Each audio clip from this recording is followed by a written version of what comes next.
Let me go real quickly now, my friend, to the former Biden COVID-19 czar. Oh, I've missed these czars.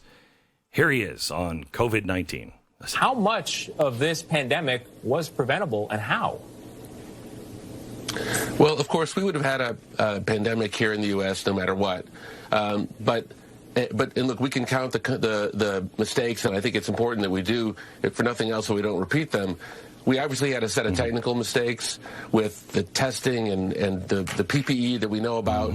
But if we're honest, we also had two other types of mistakes that caused a lot of loss of life. One were just plainly political leadership mistakes. There was a lot. We denied the virus for too long out of the Trump White House. There was too much squashing of dissent and playing on divisions.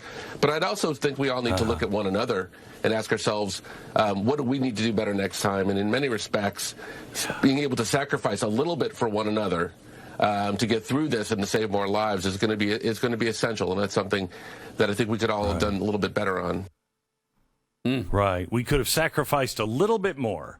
You know, the sacrifice of 40% of all businesses now being closed, I mean, permanently out of business, only 40%. But I don't know if that sacrifice was good enough. Or the fact that teen suicide now is up at 31%. I think a few more of us could have sacrificed our children. Throw it up on the altar of Anthony Fauci. I think we could have done it, right? Could have done it.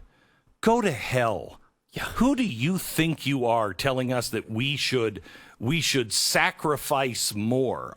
Oh, my gosh. That is so reminiscent of Jimmy Carter in those days, isn't it? Oh, yeah, it is. Blaming everything on the American people. Everybody on the left, the media and everything, Donald Trump was a little slow. Really? Was he? Because when he shut down Europe, when he shut down travel from China, you all bellyached and said, oh, my gosh, what a racist. And you're on TV saying, come on down to Chinatown.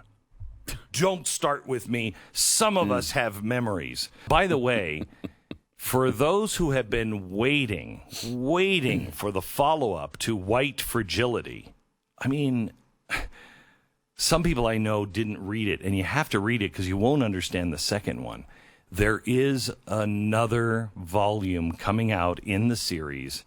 It's called Nice Racism. And it's Robin DiAngelo's new book. I've been waiting. Finally. I mean, I think the whole country has been saying, Robin, you can't leave us on that cliffhanger there at the end of White Fragility. What happens to the main characters? So she has Nice Racism coming out. And this one is written directly to white people. Oh. As a white person. She identifies many common white racial patterns and breaks down how well-intentioned white people unknowingly perpetuate racial harm. And I think that's great. I'm glad somebody's finally willing to say it. She said those patterns include rushing to prove that we're not racist. Okay. Downplaying white advantage, romanticizing black, indigenous, and other peoples of color. That happens all the time. I've been romanticizing that all the time. Me too. Sometimes I pretend to be all three at the same time. Black, indigenous, and other peoples of color. Yeah. That is so romantic. Isn't it? That is so romantic. Yeah. Pretending white segregation just happens. She's on to us. Yep. You know, I have to tell you, in my last HOA meeting, which some say I never attend, but, I'm there. Yeah. We were specifically, we didn't actually use these words, but we're like, how can we keep this neighborhood segregated? And that's when a lot of the guys who are black that live in my neighborhood were like, excuse me? And I'm like, oh, you're probably not black. You're probably a sellout to your race. And they were like, oh, yeah, I forgot. And then the feeling that we've all had, she explains, just feeling immobilized by shame. Wow. And I think that's what is happening to my son. I really do. I thought it was just sheer, unadulterated laziness. But no. I think I think he's immobilized by shame.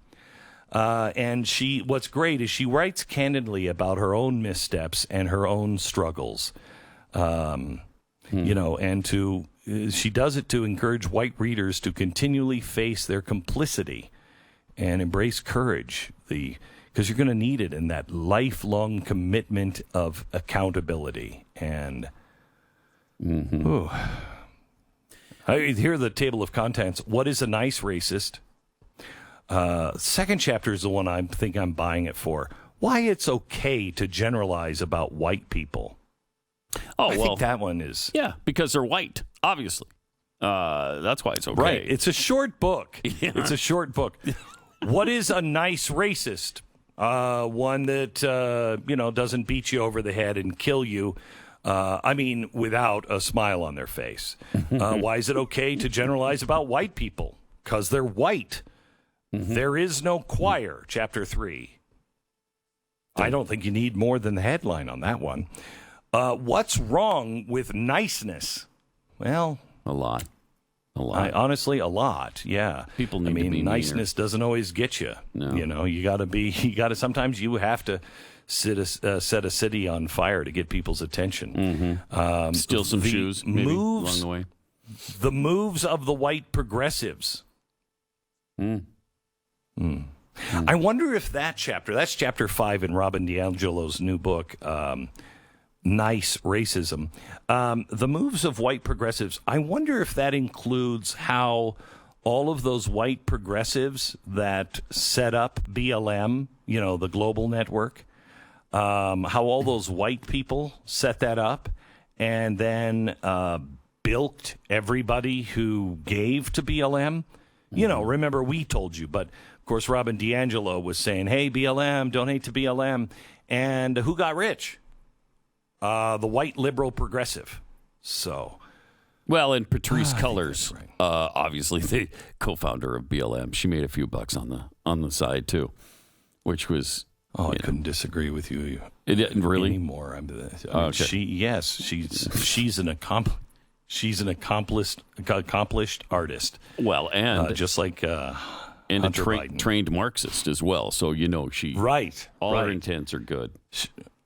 Yeah, and she knows how to make money, as all Marxists do. Yes, you steal it from others.